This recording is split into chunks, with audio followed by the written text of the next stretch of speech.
గౌరవ ఎమ్మెల్యే గారు చొప్పదండి శాసనసభ్యులు మేడిపల్లి సత్యం గారు చెప్పినట్టు కలిసి సమన్వయంతో పనిచేస్తే అభివృద్ధి ఏ విధంగా ఉంటుందో చొప్పదండి నియోజకవర్గంలో గతం నుంచి చూస్తూ ఉన్నాం. గతంలో మల్యాల నుంచి కాచాపూర్ వరకు కూడా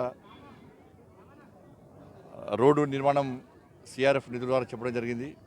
ఆ రోజే మరి యొక్క విజ్ఞప్తి మేరకు ఈ ఆర్నకొండ నుంచి మల్యాల వరకు 4 మండలాలు కలుపుతూ దాదాపు 35 కిలోమీటర్ల రోడ్డు, మధ్యలో కల్వర్టు, మినీ బ్రిడ్జ్ నిర్మాణం కూడా ఇందులో భాగస్వామ్యం అయింది. దాదాపు 50 కోట్ల రూపాయలతో 35 కిలోమీటర్ల రోడ్డు సింగిల్ రోడ్ను డబుల్ రోడ్డుగా నిర్మాణం చేయడానికి సిఆర్ఎఫ్ నిధులను కేటాయించడం జరిగింది. దీని ద్వారా ఈ నియోజకవర్గ ప్రజలందరూ కూడా ఒక మంచి వెసులుబాటు.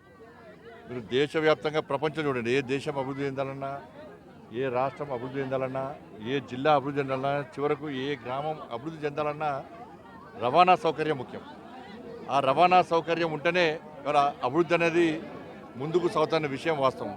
దాన్ని దృష్టిలో ఉంచుకొనే నేను పార్లమెంట్ సభ్యునిగా గెలిచిన తర్వాత ఈ నియోజకవర్గానికి ఇప్పటివరకు 20,000 కోట్ల రూపాయల నిధులను తీసుకోవడం జరిగింది. దానిలో 7,000 కోట్ల రూపాయలు నిధులు కేవలం రహదారులకు మాత్రమే. ఇవాళ కరీంనగర్, జగిత్యాల్, కరీంనగర్, వరంగల్ నేషనల్ హైవే కోసం 2,500 కోట్ల రూపాయలు కానీ, దాంతోపాటు సడక్ యోజన కింద 130 కోట్ల రూపాయలు, సిఆర్ఎఫ్ నిధులు ఇప్పటివరకు 400 కోట్ల రూపాయలు, ఈజీఎస్ కింద రహదారుల కోసం 700 కోట్ల రూపాయలు ఇప్పటివరకు కూడా ఈ కరీంనగర్ పార్లమెంట్ నియోజకవర్గానికి కేటాయించడం జరిగింది. అతి త్వరలో వారు చెప్పినట్టు గతంలో వారు వస్తే కూడా ఇద్దరు నితిన్ గడ్కరీ గారిని కలిసాము. వారిని కలిసి జగిత్యాల్, కరీంనగర్ నేషనల్ హైవే త్వరితగతిన పూర్తి చేయాలని కోరిన వెంటనే టెండర్ ప్రాసెస్ అతి త్వరలో పూర్తి కాబోతున్నది. గతంలో అనేక అడ్డంకులు ఉండే, ప్రజల ఫిర్యాదులు కానీ, కోర్టు కేసులు కానీ, అనేక అభ్యంతరాలు ఉన్నటువంటి పరిస్థితుల్లో అన్నింటినీ తొలగించి ఇవాళ అన్నింటినీ పరిష్కరించి వెంటనే త్వరితగతిన కరీంనగర్, జగిత్యాల్ నేషనల్ హైవేను కూడా నిర్మాణం చేయడానికి పూర్తి స్థాయిలో చర్యలు చేపడుతున్నాం, ప్రణాళిక రూపొందిస్తున్నాం.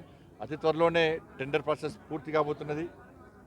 కాబట్టి 20,000 కోట్ల రూపాయలు, 7,000 కోట్ల రూపాయలు కేవలం రోడ్ల కోసం మాత్రమే ఇవ్వడం జరిగింది. ఇవాళ ఆ సిఆర్ఎఫ్ నిధుల ద్వారానే ఇలా 50 కోట్ల రూపాయలతో ఇలా ఆడకుండా 4 ఇది ఎప్పుడు ఎవరు ఊహించలే, ఇది జరుగుతాను కూడా ఎవరు అనుకోలే.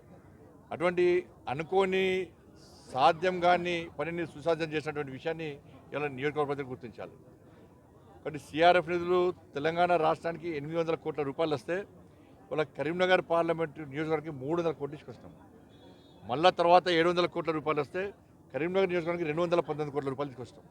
వాళ్ళ గన్నేరువరం నుంచి ఎలిగంతల వరకు 79 కోట్ల రూపాయల నిధులు కూడా ఇలా మధ్యలో డ్యామ్ మధ్యలో బ్రిడ్జ్ కూడా నిర్మాణం చేపట్టబోతున్నాం. కాబట్టి కేంద్ర రాష్ట్ర ప్రభుత్వాల యొక్క సహకారంతో, సమన్వయంతో ఇవాళ అభివృద్ధి చేసే ప్రయత్నం చేస్తున్నాం. గతంలో చెప్పినాం, ఇప్పుడు చెప్తున్నాం. చాలామంది చాలా రకాల విమర్శలు చేస్తూ ఉంటారు. ఎన్నికల వరకు మాత్రమే రాజకీయాలు, ఎన్నికల తర్వాత అందరం కలిసిమెలిసి ఆయా నియోజకవర్గానికి అభివృద్ధి చేస్తే ప్రజలు తిరిగి హర్షిస్తున్న విషయాన్ని మనం గుర్తుంచుకోవాల్సిన అవసరం ఉంది. కాబట్టి అందరం కలిసి రాజకీయాలకు అతీతంగా ఈ అభివృద్ధి కార్యక్రమం ముందు తీసుకుపోతున్నాం. రాబోయే రోజుల్లో కూడా ఇంకా ఈ నియోజకవర్గానికి ఇంకా ఎక్కువ నిధులు తీసుకొచ్చే ప్రయత్నం చేస్తాం. అందరం కలిసిమెలిసి ముందు పోయే ప్రయత్నం చేస్తాం. అందరికీ ధన్యవాదాలు.